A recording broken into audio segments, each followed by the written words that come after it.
Good morning, everybody. Yeah. So I will give two talks. Okay. The first talk is about the coefficient formulas. Okay. Harary's determinant formula and Sachs formula, and there is an interesting question about the invertibility of adjacency matrices. Okay. So the general problem is not solved yet. We will discuss about the solution for the trees case. Okay. That's the idea of the first lecture.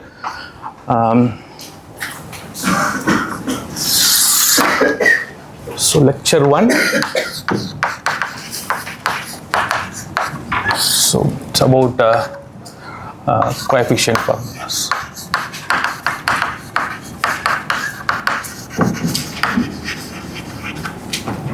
Okay. And in the lecture 2, that is tomorrow same time, I'll talk about incidence matrices.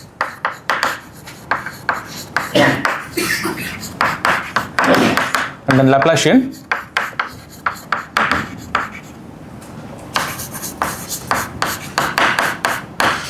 I will only prove that the quadratic form, this x transpose Lx, has a nice sum of square expression, and I will try to show you a couple of applications of this formula. Okay. Yeah, this is the rough idea of my two talks. Okay. So let us fix some notations first. Okay. So throughout this talk, we are going to deal with finite, simple,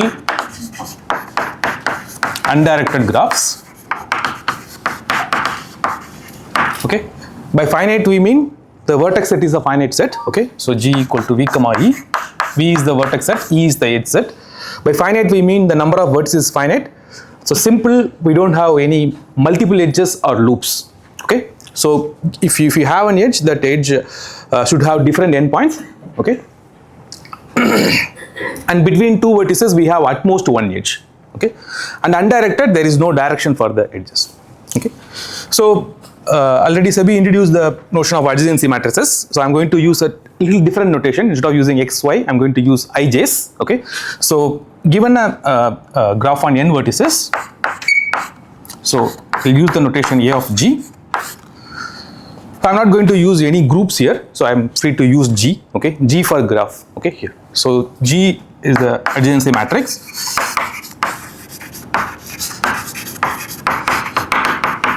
So this is an n by n matrix whose ijth entry is 1 if the vertices I and j are adjacent in the graph G, 0 otherwise. Okay, so since the graph is undirected, you can easily see that this is a symmetric matrix. Okay, so we have a lot of interesting spectral connections with a symmetric matrix. So we'll start with some basic observations. Okay, see, A of G is a A of G is a 0-1 matrix. Okay, so let us see the principal minors. Okay. So how many of you know what is the principal minor, or how many of you don't know? Want me to recall what is the principal minor? Okay, so if A is a matrix given to you, okay, the submatrix is just you take some rows and some columns, you are going to form the submatrix. Okay, the principal submatrix is it's a special type of submatrix. You choose some rows. Okay, let's say I1, I2 up to some k rows you are choosing. You choose the columns indexed by the same indices. Okay, so a principal submatrix is a submatrix of the matrix A. Okay, suppose if whose rows are indexed by I1, I2 to Ik, then you have to choose the columns I1, I2 to Ik, the same thing. So by definition, the principal submatrices are square matrices, square submatrices. Okay, so principal minor is nothing but the determinant of a principal submatrix. Okay, so I'm not going to write everything. Okay, so principal minor is like the determinant of the principal submatrix. Okay, so let us see the 2 by 2 submatrices, principal submatrices of A of G. What are the 2 by 2 principal submatrices of A of G? So by definition, both the rows and columns should be indexed by the same set. Okay. So let us say I1 or Ij. What are the entries? So 0 on the diagonals. On the off diagonals, it can be either 0 or 1. Okay. So this is one possibility, or the other possibility is 0, 1, 0. So what are the principal minors associated with this quantity? So here the minor is that's a determinant. This is 0 or minus 1. Okay. So here you see that something interesting is happening. So between the vertices I and j, if I don't have any edge, then the corresponding principal minor is 0, and if I have an edge, I'm getting a minus 1. So in a way, whenever I have an edge in the graph, I'm getting a minus 1. Okay. So this gives us this observation: the number of edges in the graph, this is negative of sum of all 2 by 2 principal minors.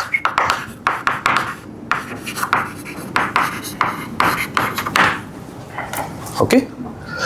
Now let us do one more case. Let us focus on 3 by 3 minors. Okay. So let us consider 3 by 3 principal submatrices.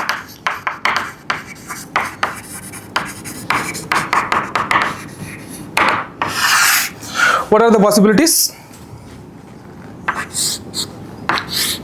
If I have 3 vertices ijk, the first easy case is all are 0. Okay. So this corresponds to an independent set of size 3 inside the graph. Okay. What are the other possibilities? It can happen that 2 of them are adjacent, the other one is independent.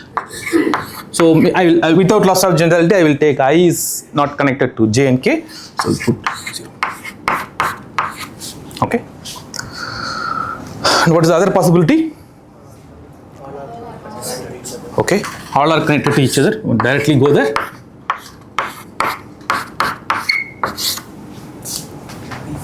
One more. Path of length 2, or one vertex is adjacent to remaining two vertices, and the remaining two vertices are not adjacent to each other. So what is the adjacency matrix in that case? So let us take I is the vertex which is adjacent to both j and k. Okay, so here diagonals are 0. I is adjacent to both j and k. That's all. Okay. Any other possibility? Any other thing? Whatever you are going to get, that will be just a permutation of these things. Okay. So now calculate the determinant of this. These matrices. So for the first one, this is 0. Here it has a 0 row. It is 0, and here minus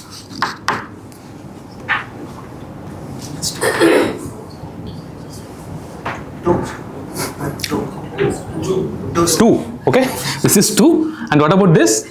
This is 0. Okay, so this is a general phenomenon in a graph. If you see like two pendant vertices, if they are adjacent to a common vertex, then the graph will be a singular one. Okay, the adjacency matrix will be a singular one. Okay, so what does it say? So if you sum all possible 3 by 3 principal minors, that gives me a formula for whenever I have a K3 or whenever I have a triangle inside the graph, I'm getting a 2. So I'm going to get 2 times the number of triangles sitting in the graph, right? So the 2 into number of triangles in G is equal to sum of all 3 by 3 principal minors.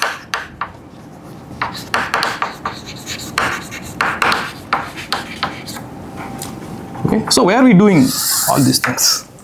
Okay, so before saying its connection with the spectrum, so I will recall, or I think at least when first time when I read this was a new result to me. When you have a matrix, okay, let us assume it's a symmetric matrix. So if you consider the characteristic polynomial, determinant of a minus lambda I, I don't want to miss the sign, okay.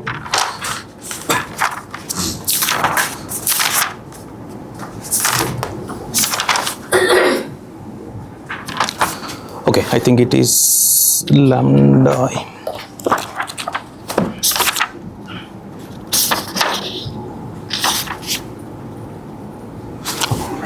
A minus lambda I. Okay, so if the if this is the characteristic polynomial plus C1 times lambda power n minus 1 up to Cn, then what are the formulas you know for these coefficients?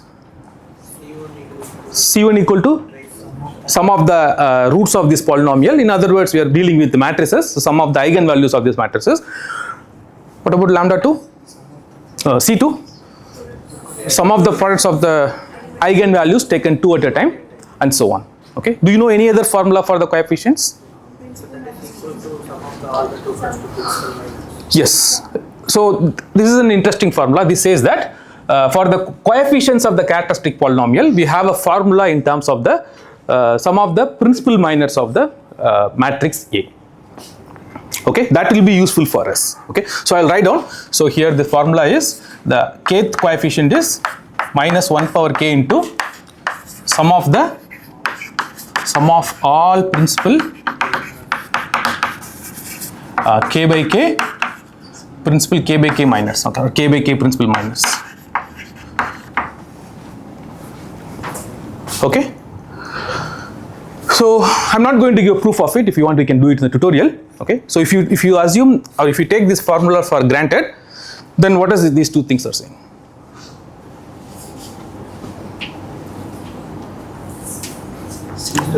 So A of G is the adjacency matrix. Okay.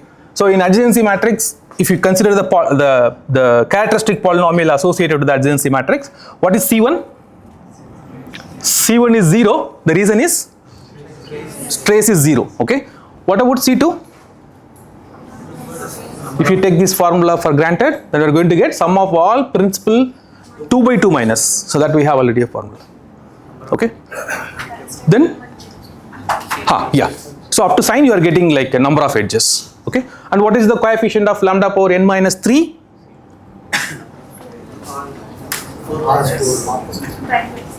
Triangles. C1 is a trace, C2 is 2 by 2, C3 is 3 by 3 sub minus. That is, you are going to get twice the number of triangles. Okay. So this gives a nice relation between the kind of the substructures which are sitting inside G with the coefficients of the characteristic polynomial. Okay. So Harary-Sachs formula is a generalization of this observation. Okay. They have given a nice formula for the coefficients of all the coefficients of the characteristic polynomial. Okay, so we are going to see a formula of it. Okay, are you okay? Okay, if you have any question, please stop. I'll be happy to explain.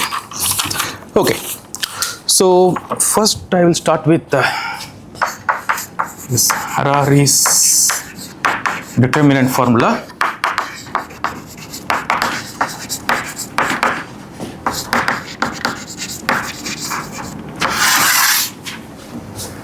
Okay, so to state this formula, we need some basic definitions. Okay, so let us take G to be a graph. Okay, so all of you know what is a subgraph, right? So subgraph is an object whose vertex set is subset of vertex set of G, and it's a graph whose vertex set is subset of vertex set of G and edge set is subset of edge set of G. Okay, so we define something called elementary spanning graph. Oh, sorry, elementary graph, elementary subgraphs. Elementary subgraphs.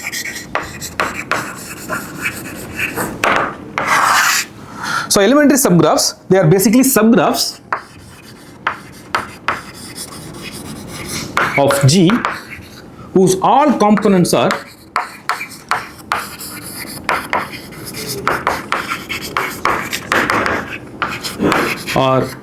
either edge or cycles. Okay, it is a subgraph. It has a property that if you take any component or the maximal connected subgraph of it, okay, that should be either a cycle or an edge. Okay, so let us see some examples. So you take any of your favorite graph. You take this graph 1, 2, 3, 4. So what are the elementary spanning subgraphs here? Sorry, elementary subgraphs. Elementary subgraphs. So remember, I am not restricting anything on the number of vertices of G. So one is, you can take 1, 2 and call this as H1. What else? You can take simply C3, 4 also. Okay, so or you can take 1, 2, 3, 4. This is an elementary subgraph. What are the other graphs? 2, 3 I can take. Okay.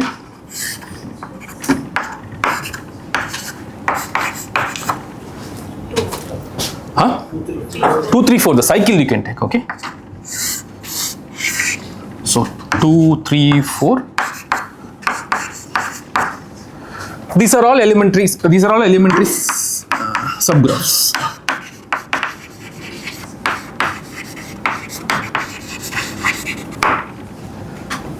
Okay. So all of you know spanning subgraph, right? Okay. So let us talk about the elementary spanning subgraphs.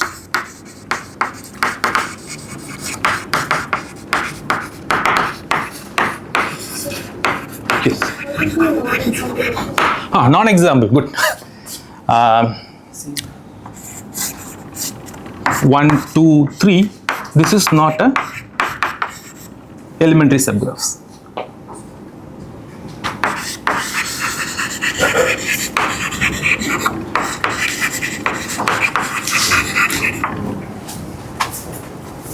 Okay, because it has only one component. It is neither a cycle nor an edge. Okay, so elementary spanning subgraphs are, they are spanning subgraphs which are all elementary. Okay, so what are the elementary spanning subgraphs of G here? For G, you have 1, 2, 3, 4. Anything else?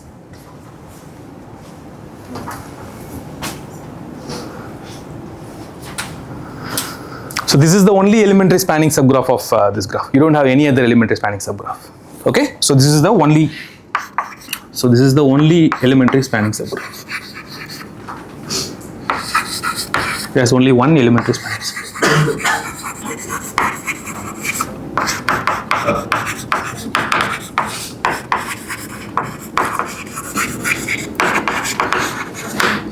So this is the one idea we want to use when you are stating the formula. Are you okay with this? Want me to repeat any of this part? Okay? Okay.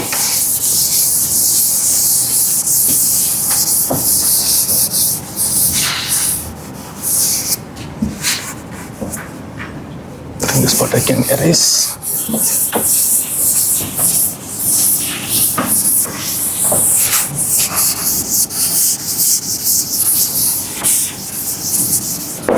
Okay, the main theorem is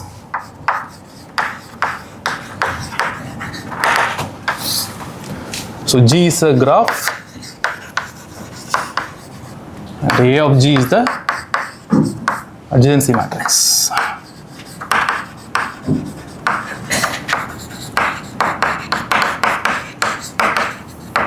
Okay, then we have a nice formula for the determinant of A of G. Okay, so this stands for the determinant. Determinant of A of G is equal to summation over H minus 1 power n minus C1 of H minus C of H into 2 power C of H. The sum runs over H, where this H is a elementary elementary spanning subgraphs of H. Okay, and I had to explain the two more terminologies. C1 of H is the number of components of H which are edges, okay, which are just edges, and C of H is the number of components which are cycles. Number of components of H which are cycles.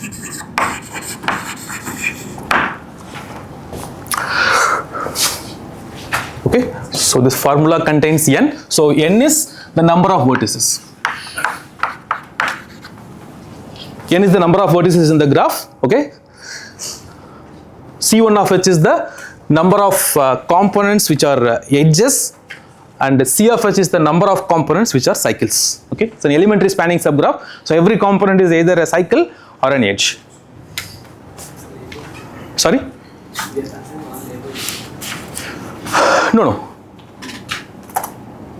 You take a G, you take a elementary spanning subgraph. Yeah. Okay, at least the statement, is it clear? Before giving the proof of it. Okay, so G is a simple graph. For that we are giving for that graph we are giving a formula for the determinant, okay, in terms of the elementary spanning subgraphs. So here it should be determinant of lambda I minus A, because you have like lambda I determinant of A minus lambda I. That's okay, you're right. If you have one your thing to be lambda n to be used to come, yeah. Okay. Sorry? I think his question was whether it's labeled. Labeled subgraphs or not. No, it's not labeled. Consider the find that. 1, 2, and 3, 4. Sorry, square. 1, 2, and 3, 4. You also have to consider 1, 3, and 2, 4. Those have to be separate. Okay, we will see when I am explaining the proof. You will see that. Okay, so my understanding was like if you are changing the labeling, the formula is not going to change. And subgraph, if you are choosing the different labels, then also it's not going to change. 1, 2, and 3, 4. This is 1 H1. Yes. And 1, 2, 4, and 1, 3 are H2. Yes. These are same graphs. So you have to consider them. Yeah, they are different. Yes. They are different subgraphs. Yes. Okay. So let us give a proof of it.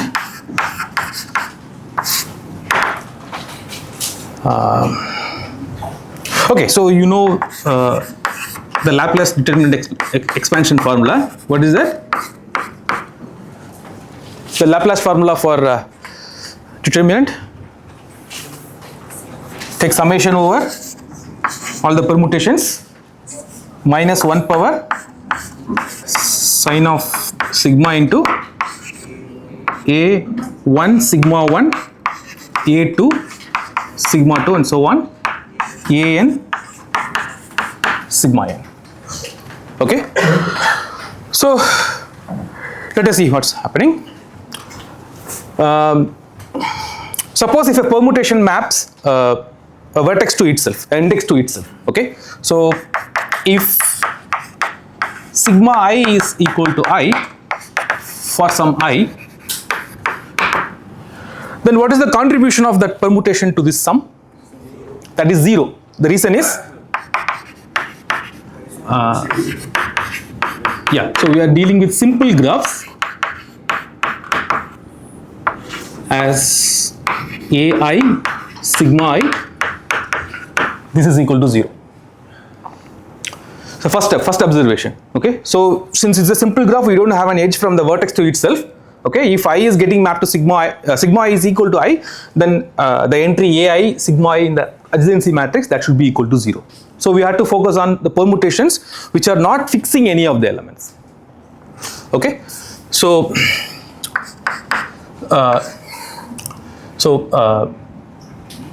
so in the decomposition, we take the cycle decomposition of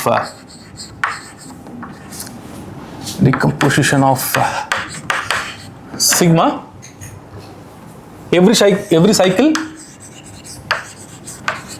should have length at least 2. So what are the cycles of length 2 in the cycle decomposition of sigma? Suppose if I have a cycle of length 2 in the decomposition of this sigma, then what does it correspond in the graph? That corresponds to an edge. Okay, so every two cycle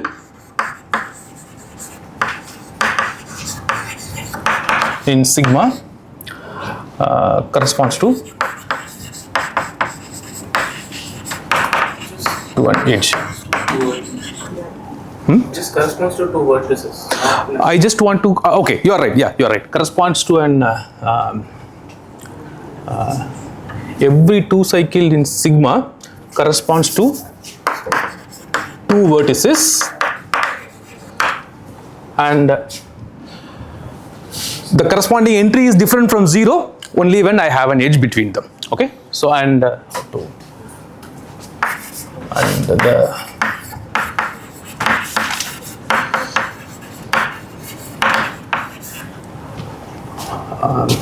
how to state that 2 cycles correspond.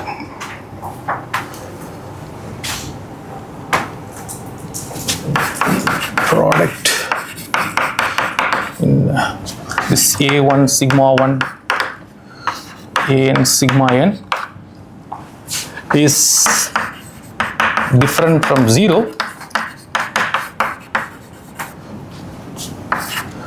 when there is an edge between them.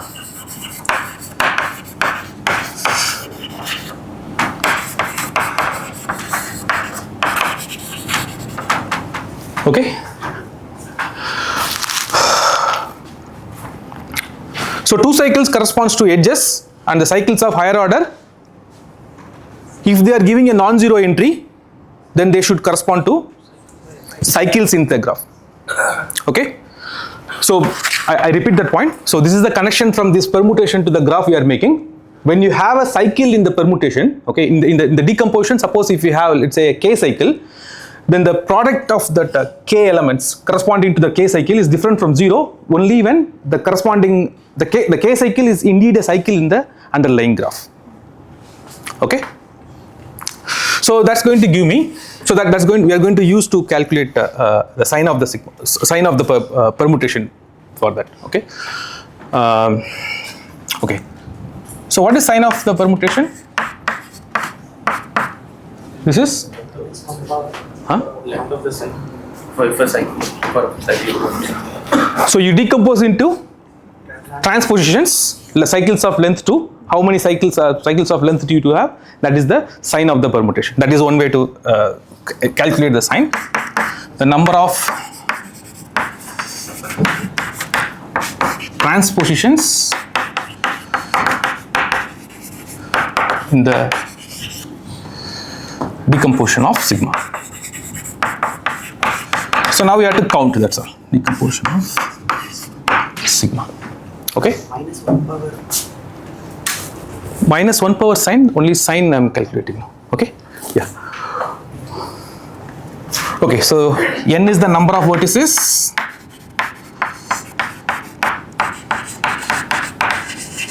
Yeah, C1 of h is the C1 of h is the number of components which are edges. C of h is the number of components which are cycles. Okay. Now let me do the calculation here. So this quantity. Okay. So this is the. There minus 1 power sign by will not come. I think sign of pi only will come. Oh, okay. You are right. This is what you mean? Okay.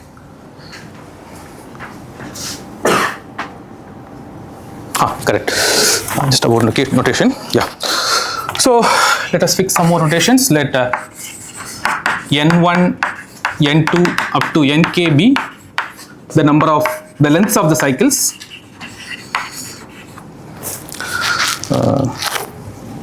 Lengths of the cycles. Okay. Of length at least 3 in the cycle decomposition of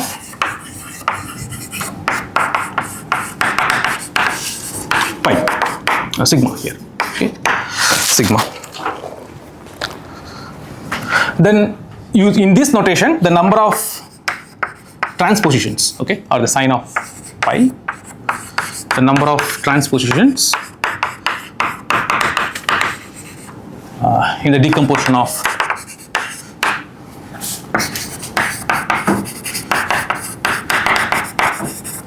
pi.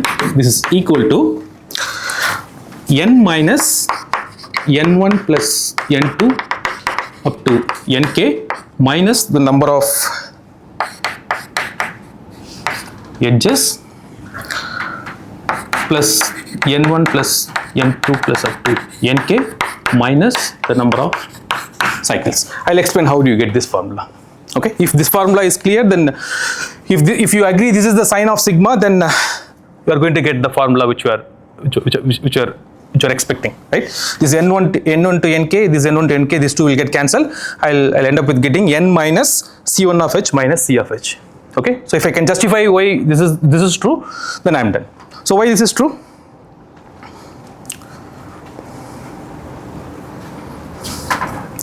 So in a cycles of length n1 to n1, n2 up to nk I am taking. So number of vertices used in the cycles, how many vertices are used in the cycle? In every cycle, number of vertices is equal to the number of length of the cycle. Okay, so n1 plus n2 plus up to nk vertices are in part of the cycles. Okay, so n minus the number of vertices in the cycles will give me the number of vertices which are part of edges, right? Corresponding to every edge I have 2 vertices. Okay, so if I had to see what is the number of edges there, then I had to subtract the c1 of h. Is this part clear? Okay, so n minus n1 plus n2 up to nk minus c1 of h, this first part gives you the number of edges in the elementary spanning subgraph. Okay, what about the second one? n1 plus n2 up to nk, this is the number of vertices in the cycles. So how many transposition they will give? If you take a cycle of length k, how many transposition you will get? K minus 1. If n1 is the length of the cycle, then n1 minus 1 is the contribution of the cycle to the transposition decomposition. So n1 minus 1, n2 minus 1 up to nk minus 1. If you add everything together, you will get n1 plus n2 plus nk minus c of h. Okay, maybe here I said when I'm justifying, in order to get the number of edges, I am doing this. Number of edges is same as the number of transposition. In order to get the number of transposition, I need to know how many edges are there in the components. Okay, so for that I did. So now these two will get cancelled. We are going to get your formula. So this is the main idea. If you have any doubt, I'll be happy to repeat again. Okay. So say sign of sigma maybe minus 1 to the power number of terms.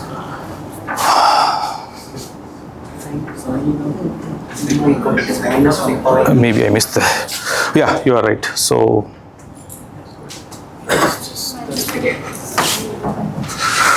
what is the ideal place to change this?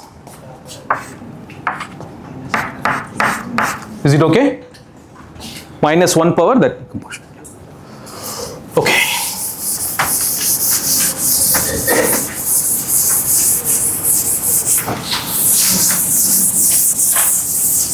So let us use the formula to calculate a determinant of this matrix, determinant of this graph. Okay, is it okay? Am I missing anything? Okay, so let us use this formula to calculate the determinant. Yeah, sorry, right. So this gives me the this part minus 1 power n minus c1 of h minus c of h. So suppose when I have a cycle, okay, in the cycle decomposition, okay, so that that cycle gives me a count of 2 in that formula, okay, two ways of orienting, okay. So corresponding to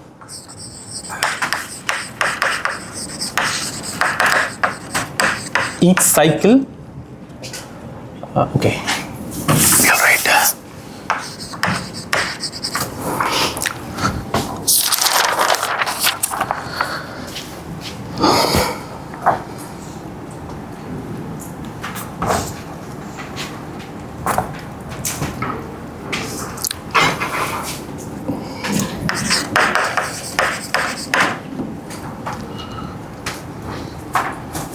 Just I'll use his word.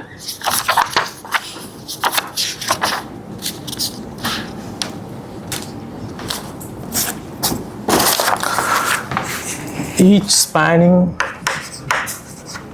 elementary subgraph gives rise to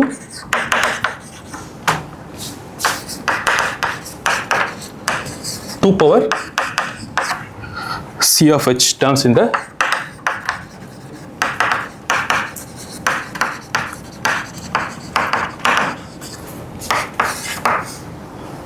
here in this sum, okay, hence you get the final formula, okay. The reason is why you get this 2, each cycle can be associated with the permutation,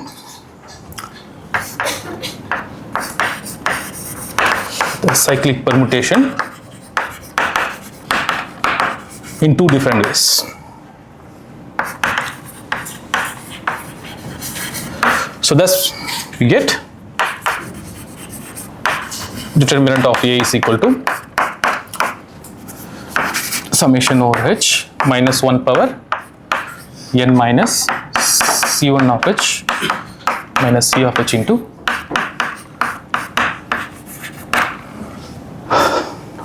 okay. So let us see an example.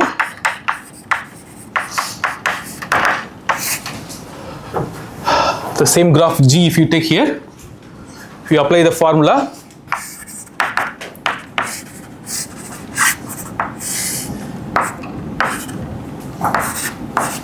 so we have seen that it has only one elementary spanning subgraph. So H is 1, 2, 3, 4. Then what is C of H? And what is C1 of H? This is 1, this is 0. 2. You have 2 components, okay. So the formula says determinant of A of G is equal to minus 1 power 4 minus 2 to 2 power 0. Okay, this is 1. Okay, so this is how we use the formula to get the determinant. Okay.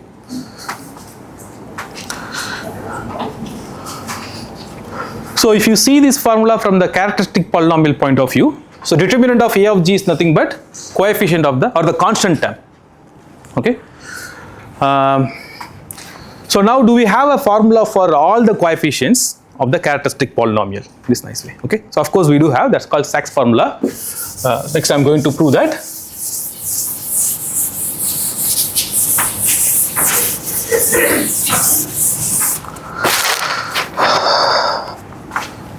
So theorem.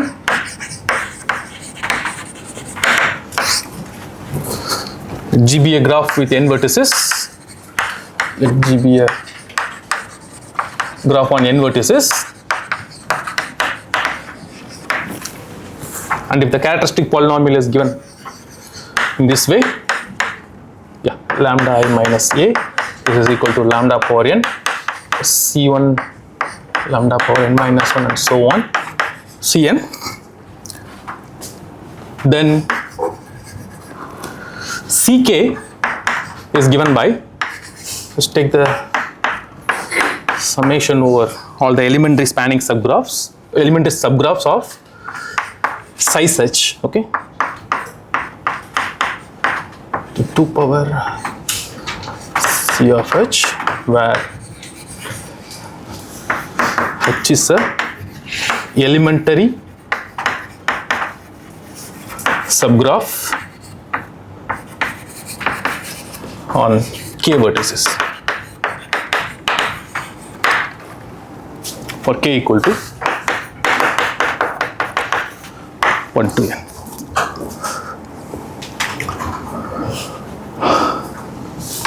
Okay, so we have already derived a formula for Cn.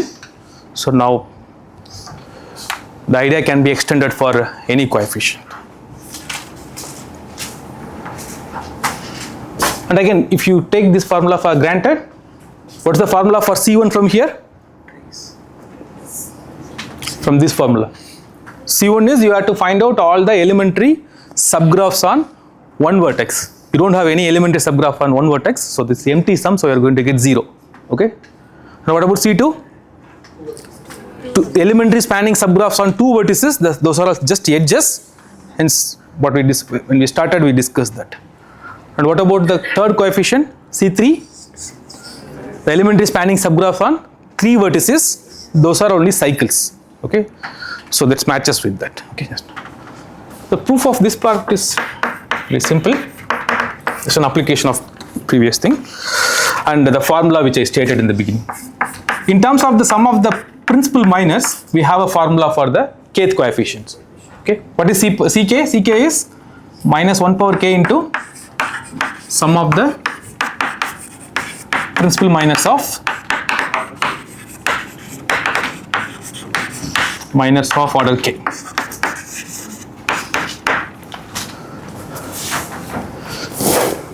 So principal minors are the determinant of the principal submatrix. Okay, if you give me a principal submatrix, how to calculate the determinant of it? This corresponds to the principal subgraph or the induced subgraph on those things. Okay, so for that apply the Harary's determinant formula. Okay, so this implies Ck equal to minus 1 power k into summation over h minus 1 power n minus c1 of h minus c of h into 2 power c of h.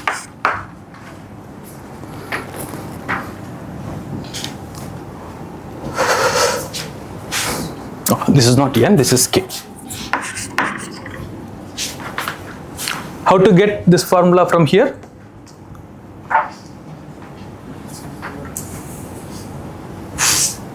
You take the minus 1 power k inside, so that will be minus 1 power 2k, so we can discard that the minus 1 power. This first term will be done. Second one,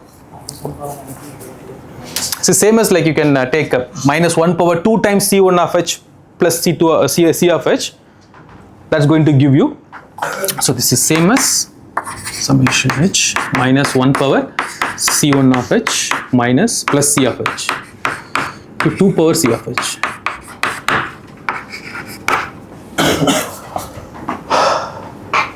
Okay.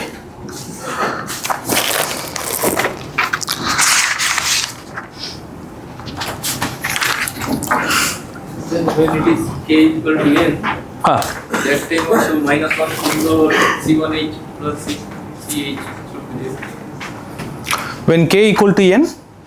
Equal to n, that time also that formula, not n minus of that. I didn't understand your question. What is it? So from that, if I want to reduce that determinant, then that formula will be not n minus 1 to the power not n will be there. Plus will come. So that is again true then. Yeah, that is again true. So this is same as minus 1 to the power c1h plus c2h plus c2h 2 to the power ch. Cn. In that mathematical determinant. So determinant and Cn is different. They are Up to sign.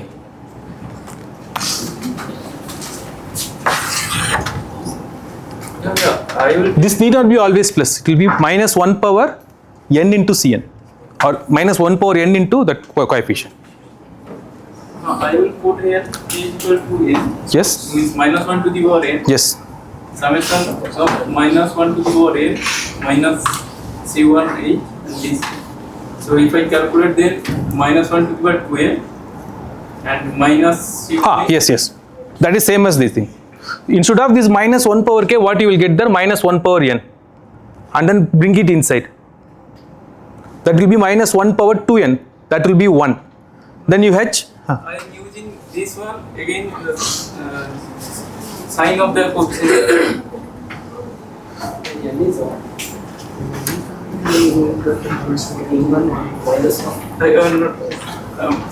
It's from k, k. But we have using from this. I am using for n equal to k. K equal to n you want to use. In this formula you want to substitute k equal to n. Okay. So then what's the... I will get Cn equal to minus 1 to the power n summation, previous line. Okay. Minus 1 to the power n minus this thing. Okay. So then if I multiply this minus 1 to the power n inside, Okay. then minus 1 to the power 2n minus c1h minus ch Okay. and 2 to the power this. Yes. So then minus 1 to the power 2n is, we can vanish it. Okay. Given. So minus 1 to the power minus of c1h plus minus ch. Then if I add this 2 times of this thing, so then minus 1 to the power c1h plus ch into 2 to the power this. So in this determinant thing, my question is n is not required then, and that should be plus then. Cn is not determinant. So their formula is for determinant of A of G. This is not Cn. This is formula for determinant. This is not the coefficient of, this is not exactly equal to Cn. Up to sign, this is Cn.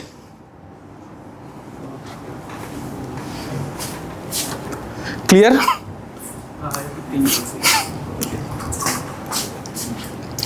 I understand your question. So you just to pre-multiply by minus 1 power n, you do the same argument whatever you have given there, and then why can't you drop this n minus c1h minus c of h, instead of writing this, write down minus 1 power c1 of h plus c of h.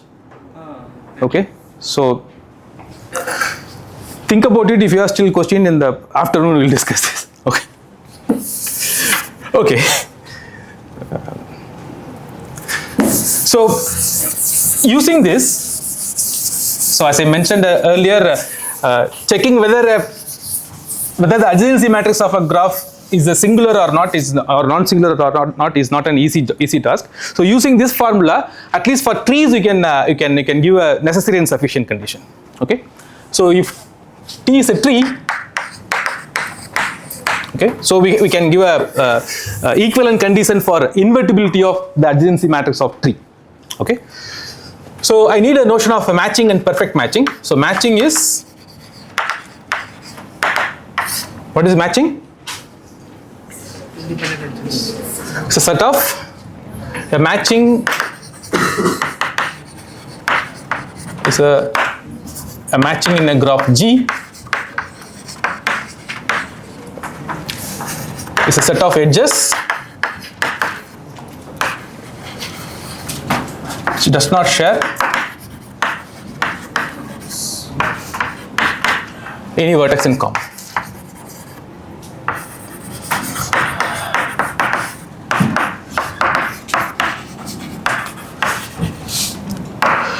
What is perfect matching?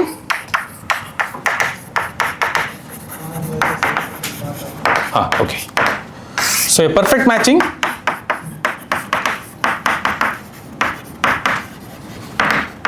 is a matching which includes all the vertices.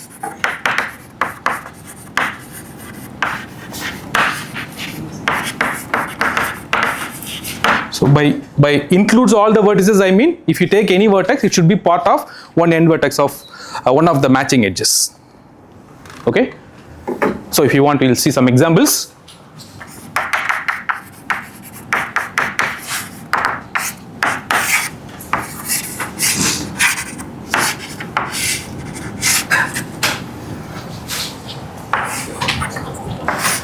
Okay, you take this to be your graph. Maybe I will give numbers 1, 2, 3, 4, 5, 6. Can you give an example of a matching here? The edges, if I take 1, 4, 2, 3, this is a matching. Okay, so 1, 4 and 2, 3. This is not maximal, this is not a perfect matching because the vertices 5 and 6 are not covered by this perfect matching, this matching. Okay, so we can get another matching which is a perfect matching. So we have more than one here. This is a perfect matching.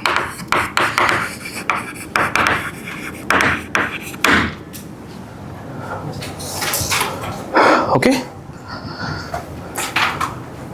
So the result which I'm going to discuss says this: if you give me a tree, okay, if I had to check whether the adjacency matrix of a tree is invertible or not, it's enough to check whether the tree has a perfect matching or not. Okay, existence of perfect matching is equivalent to non-singularity of the adjacency matrix of the tree. Okay, let's give a proof of it.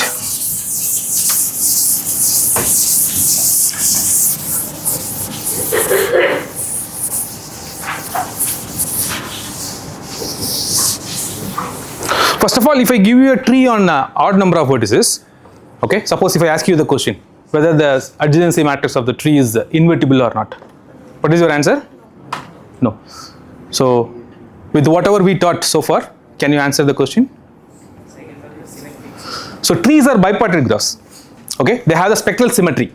If it is a tree on odd number of vertices, then 0 should be part of the spectrum. Okay, so positive and negative eigenvalues are occurring in pair. Okay, 0 should be part of the spectrum. So hence odd trees are not at all invertible. Okay, so we have to go for even trees. So in even trees, a tree on even number of vertices is invertible if and only if it admits a perfect matching. Okay, that's what we are going to prove. Clear? Theorem. Let T be a tree.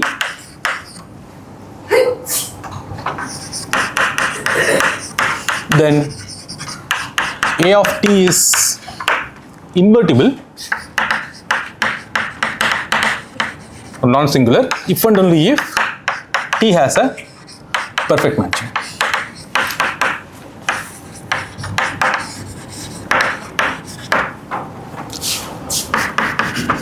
The proof. What is the determinant formula? Determinant of A of t. If you use the Harary's formula, this is summation over h minus 1 power n minus c1 of h minus c of h into 2 power c of h. c1 of h is the number of edges, c of h is the number of cycles. So what are the elementary spanning subgraphs of A of t? It contains only, if there is a elementary spanning subgraph, only it contains edges. That means that is a matching. Okay. So this is the formula.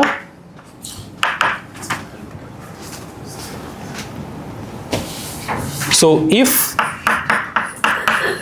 determinant of A of t is different from 0, then the above sum has a non-zero term. Above sum has a non-zero term Okay. Indeed, that non-zero term gives you the perfect matching. The non-zero term gives you the perfect matching.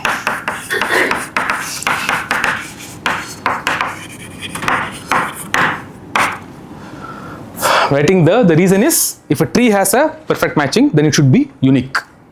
Okay, maybe in the tutorials we can do that. Okay, if a tree has a perfect matching, then it should be unique. Okay, so we don't need it for this part of the proof. For the converse side, we need that proof. We need that fact. Okay, so are you with me so far? So seeing it for first time, like if you have any doubt, you can please feel free to ask. Okay, if T is a tree, the determinant of the tree is different from 0, then by the Harary's formula, we have a elementary spanning subgraph. Okay, so for trees, the elementary spanning subgraphs are nothing but perfect matching. Okay, that's the only argument we are using here. So now let's prove the converse. If T has a perfect matching, let T have a perfect matching.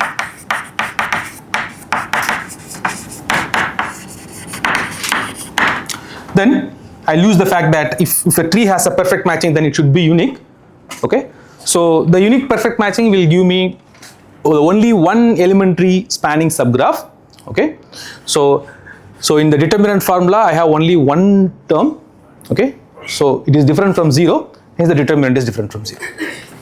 Okay, so this implies T has a unique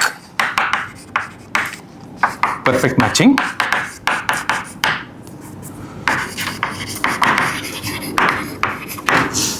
This implies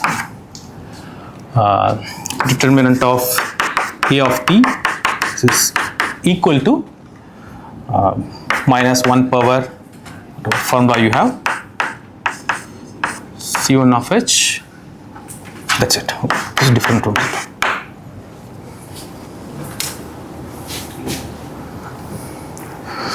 Okay. So is it necessary to use this as Sorry?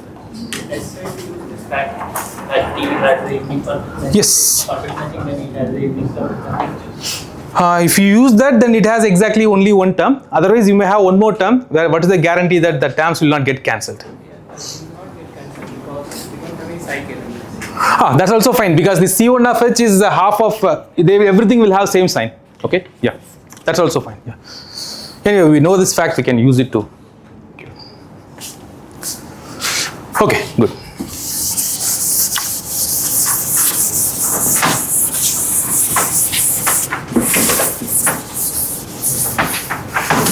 Okay, so this completely characterizes the invertible trees. For arbitrary families of graphs, like I think even for bipartite, Gottzel had done something, and he mentioned an open problem. It was solved in 2019 sometime.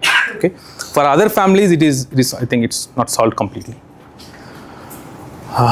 Okay, so now one question is like, okay, so I have a tree. I know the adjacency matrix is invertible. Okay, so the inverse is a matrix. It's a symmetric matrix. Okay, so can I get a graph out of that symmetric matrix? Okay, so A of T is a matrix. I know A of T inverse exists. So A of T inverse again a n by n matrix. Okay, so first of all, can I get a graph out of it? Okay, so far we are discussing with only simple graphs 0 1 whose entries are all 0 and 1s. Okay, so the first question is it true that all the entries of A of T inverse are either 0 or 1? That is not true in general. Okay, so that's a problem in non-negative matrix theory. You might have seen both the matrix as well as its inverse, if they are non-negative, only when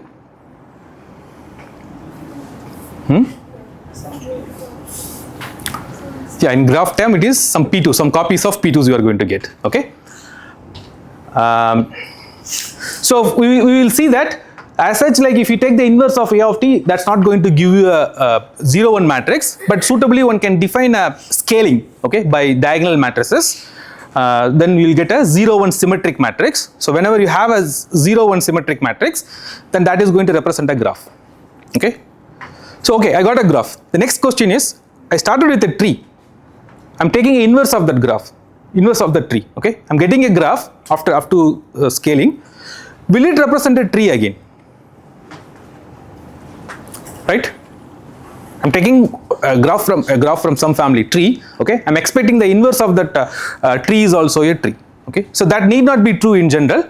Then we will define something called the corona tree. Okay, for the corona tree, these two the corona trees are trees for which both the tree as well as its inverse, they are representing trees. Okay, that's a characterization. Okay, and in terms of alternating paths, I will define what is an alternating path. You have one more interesting characterization. Okay, so we will see that. So that's the idea of the rest of the talk.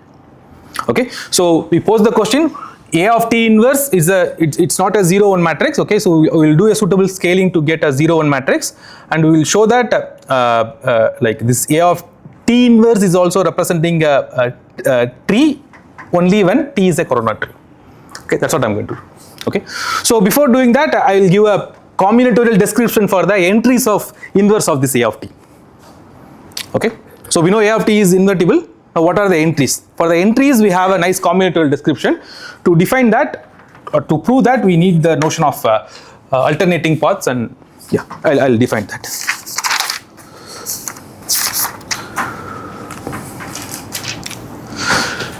So formula for the inverse of the tree.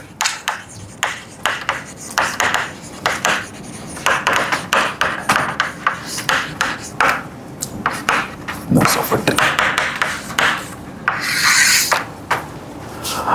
So T is a tree. Okay, let's say it is invertible.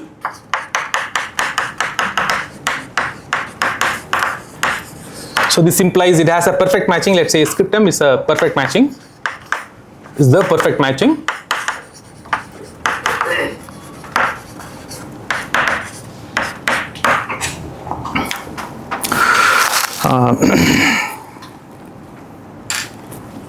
So we fix some notations. Let us fix P of ij to denote the unique path connecting the vertices I and j. The unique path connecting the vertices I and j in T. Okay, and dij is the distance between the vertices I and j. Distance between the vertices I and j. So we say a path P, a path Pij is alternating, M alternating.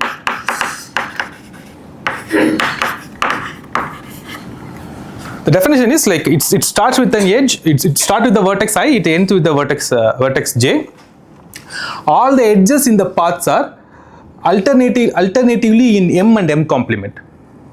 Okay, so I start with I, the edge which is incident with I, which is part of this path Pij, it should be part of M.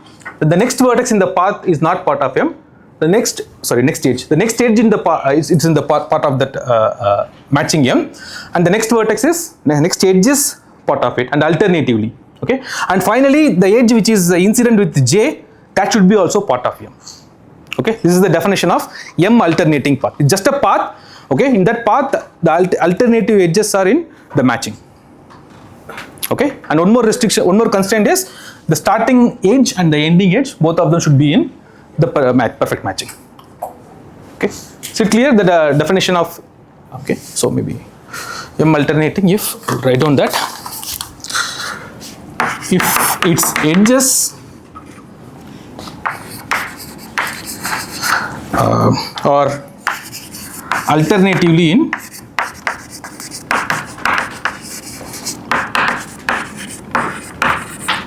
the M and M complement, and the first and last, the first edge and the last edge, okay, and the last edge are in M. Okay.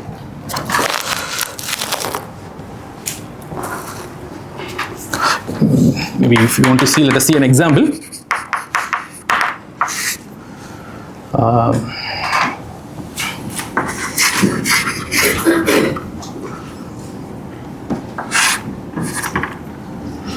Be on the safer side.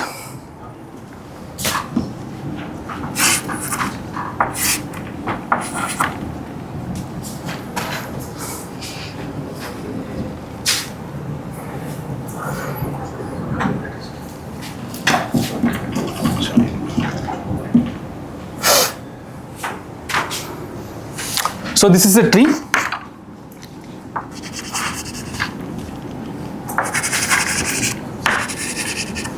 I can take this as my perfect matching. This matches every vertex. Okay, let us give some name. 1, 2, 3, 4, 5, 6, 7, 8. So if you consider the path connecting 1 and let's say 6, is it a M alternating path?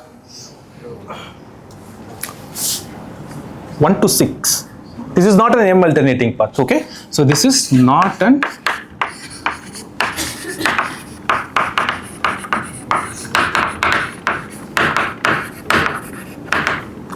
What about the path 1 to 4? This is an alternating, M alternating path.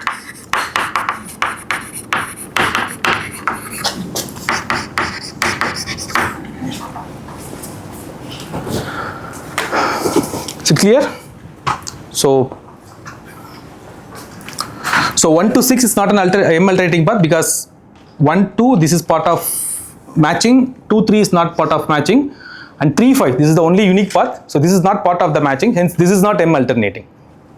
Okay, on the other hand here if you see 1, 2 is part of the matching, 2, 3 is not part of matching, 3, 4 is part of matching, hence this is an M alternating path. Okay, the formula involves this notion of alternating paths. Okay.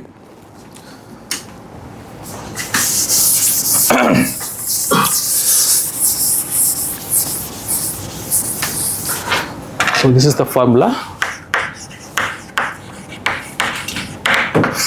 Says that T is a tree, A of T is invertible. I will take all the assumptions. Okay. So B, if I write this is equal to A of T inverse, then the ijth entry of B. So this is given by, it contains only 3 possibilities, minus 1 power distance between the vertices I and j minus 1 by 2 if the unique path connecting the vertices I and j is M alternating. 0 otherwise.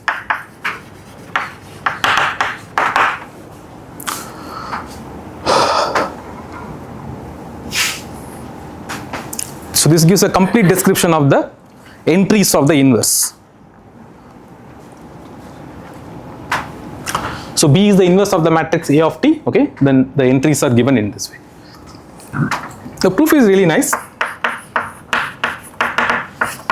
The first question, by looking at this formula, you have to ask me something.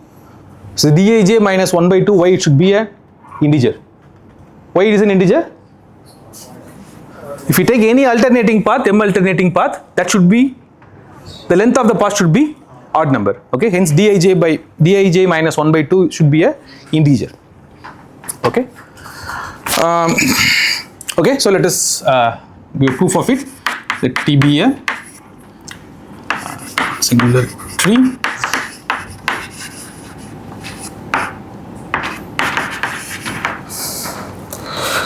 So let us fix labeling for the vertices. Let's use 1 to up to n for the vertices. Okay.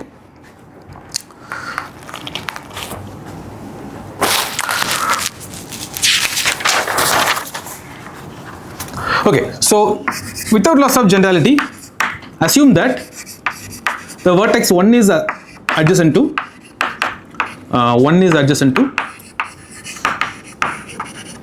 the k vertices 2 to k. Okay, so that is 1 is here,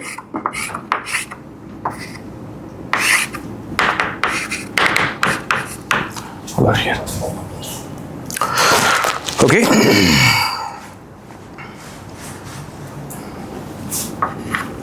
So what the proof strategy is, I'm going to focus only on the first row of B. I will show that the first row given by this formula satisfies the inverse formula. Okay, the inverse equation, that is AB we will calculate. AB will show that the product AB, if you calculate, okay, that is going to give you identity. Okay, that I'm going to prove only for the first row. For the rest of the rows, the proof is similar. Okay, so I will be focusing only on the vertex 1. Okay, so from this picture I can conclude something. If I look at the entries Aij, if j is strictly greater than k, what do you know about Aij? The neighbors of 1 are 2 to k. I'm choosing an index which is larger than k, so this entry should be 0. Okay, maybe I can write down the term. So I'm interested in calculating this term A1j to bj. Maybe we'll start with A1j bj1. Okay, and then A1j bj2 and so on, everything will do. Okay, so in this summation, starting from j equal to k plus 1 to n, everything vanishes. Okay, so the possible non-zero terms comes from j equal to 2 to k. Okay, so let us focus on that.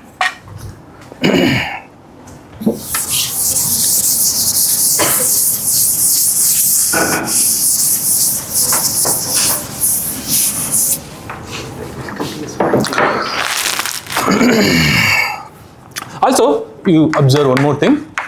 If you take B1j, what about this quantity for 2 less than or equal to j less than or equal to k? It's not 2, 3. 3 less than or equal to j less than or equal to k.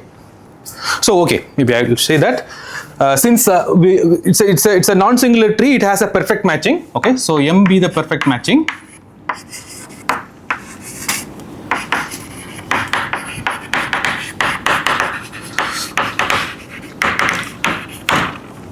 So one is a vertex in the tree, so it should be part of some edge from the matching. I will assume that it is 1, 2. The edge 1, 2 is part of the perfect matching. Okay, and assume that 1, 2 is part of your perfect matching. Okay, now with this assumption, what you can say here? J varies from 3 to k. So this should be equal to 0. Okay, so thus if you take the sum j equal to 1 to n a1j into bj1, b is a symmetric matrix, bj1 is same as b1j, this quantity is, except the term j equal to 2, everything is 0. Okay, so I will get a12 into b12. A12 is 1 and B12 is minus 1 power distance between 1 and 2, that is 1. So I'll get 0 by 2, so minus 1 power 0, that is 1. Okay. Sorry? Why is that 0? You don't have any alternating path, right? 1 to 3.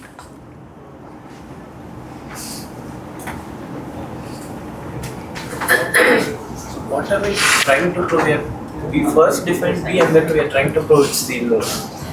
Yes, we are defining B in this way and we are going to prove this is the inverse of that matrix. Okay, if there is no alternating path, then we are defining it to be 0.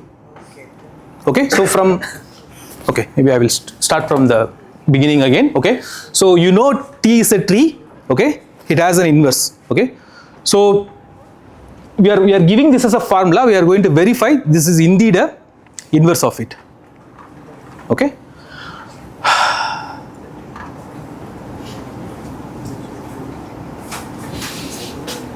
We will prove this formula. Okay. So your question was why B31 is equal to B13, B14 and B1Ks are 0. This is not an alternating path, so it's 0.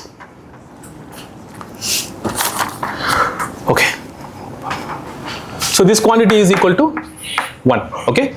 So now, so this is the 1th entry of the matrix product A dot B. Bj1 is same as B1j because it's a symmetric matrix. Okay. So now let us focus on the 1, 2th entry, or starting from like 1, 2, 1, 3 and so on. Rest of the entries let us focus. Okay. So let me keep the picture here. 2, 3 up to k. This is part of your matching. Okay. So now let us remove all these edges and see the components or branches of branches. Okay. So let Ti denote the branch or the component of T which contains the vertex I. Which contains the vertex I. Okay. So if I take a vertex L in the component corresponding to 2 in this part, what will happen?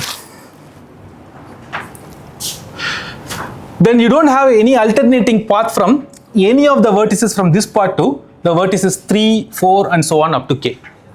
Yes. You are right. Components of T minus 1.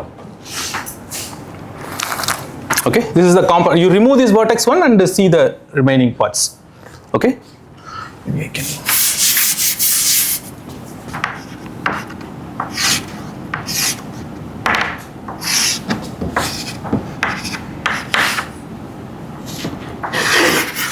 Whatever is here, this is your T2.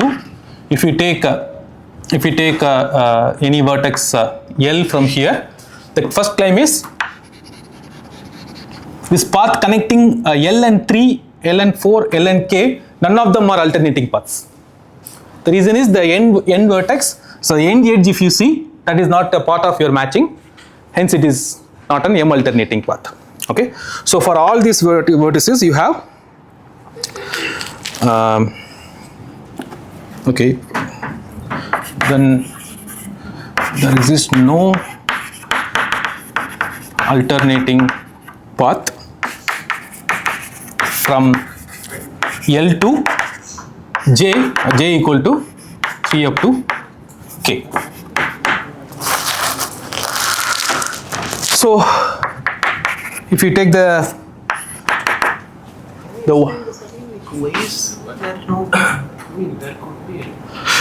See, if you have a set of edges which are adjacent to a particular vertex, if one vertex is part of the perfect matching, then rest of them cannot be part of that matching. So to 3 to k, I'm not arguing for everything rest of them. Okay. Indeed, that will say that will tell me like yeah. So up to, I can conclude only this. From L to 3, I can't have a M alternating path because the edge which is sitting one step before it, it is part of that matching.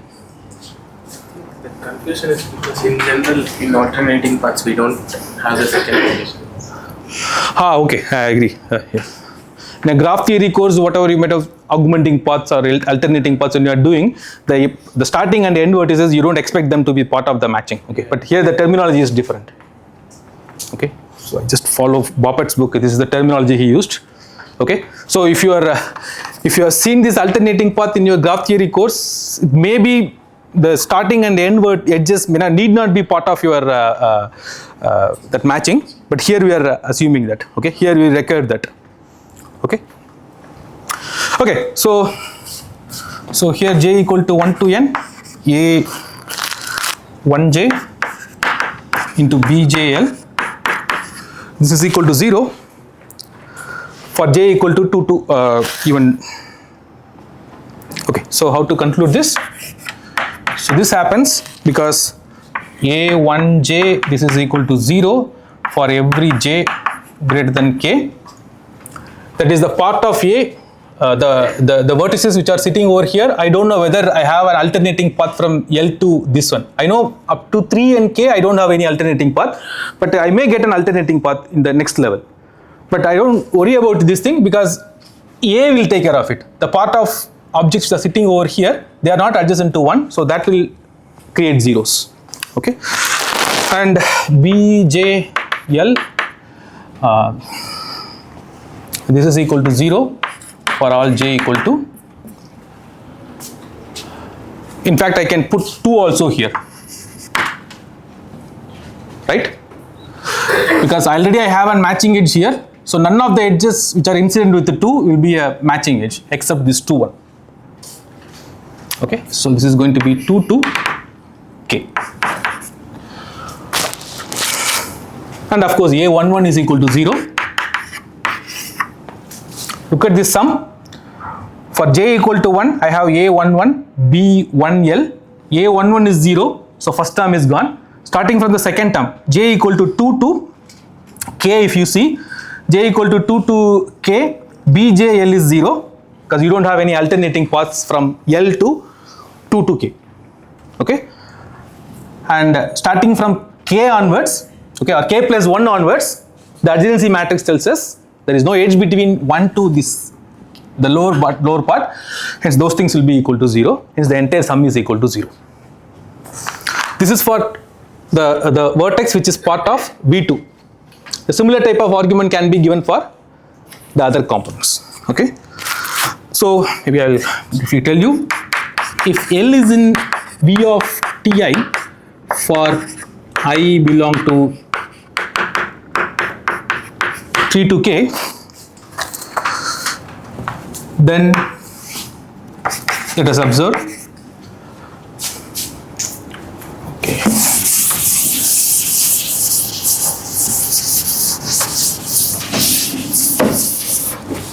The first thing is PLJ. This is not an alternating path if I take a j in 3 to k. Okay, and I don't want to consider the component which I am taking the vertex. Okay, this Pij is not alternating.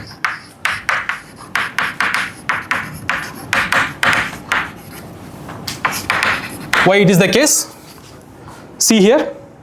So L, if I am taking in somewhere here, okay.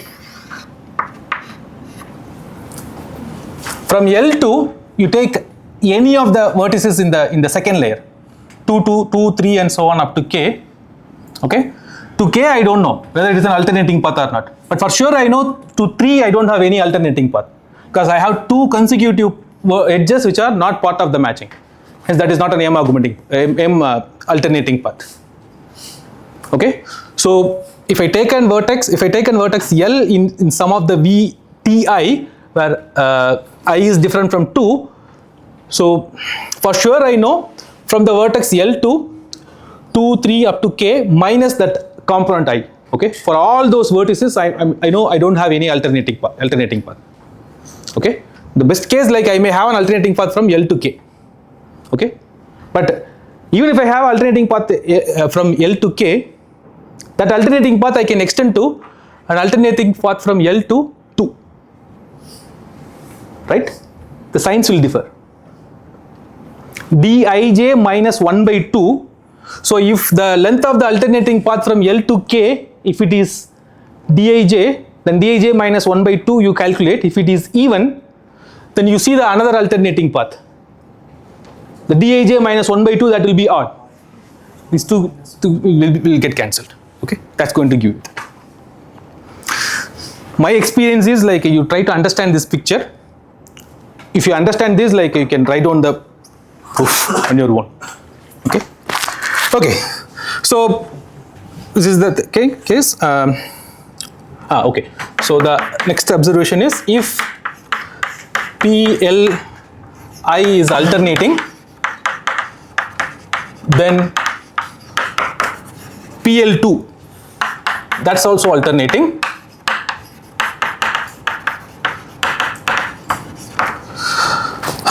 And you have this distance between L comma j is equal to distance between L comma 2 minus 2. So this will cancel out, that 1 and minus 1 will appear, it will cancel out. Okay. So this all together, this implies summation j equal to 1 to n a1j into bjl. This is equal to 0. Okay. So now let us see first what we showed. Okay, so we started proving here. So for a1j bj1, that is the first entry of the 1th entry of the product AB, that is 1. For the rest of the entries in the first row, a1l, and here again a1l, here L varies from 2 to 3, 2 to k, and for the rest of the things, okay, we have shown everything is 0. That is the first row of the matrix product is equal to 0. Now for the rest of the entries, you do the same argument for the rest of the rows. Okay. So this implies that AB is equal to identity. That's it. Okay. So what is the use of this formula? So using this formula, we will define the matrix which is going to scale the inverse of the tree to a 0, 1 matrix. Okay. A of t, if you take A of t inverse, you can show that that is a matrix whose entries are either 0 or plus minus 1. Okay. So we can get rid of all the minus ones in the inverse of the matrix, okay, by suitably defining a diagonal matrix. We need this idea to define the diagonal matrix. Okay. So in the afternoon, maybe I will define what is the diagonal matrix, and then I will try to complete the proof of the corona thing. Okay. It will be more discussion type. We can consider that as a tutorial. Okay. Okay. I'll stop here for the lunch. Yeah.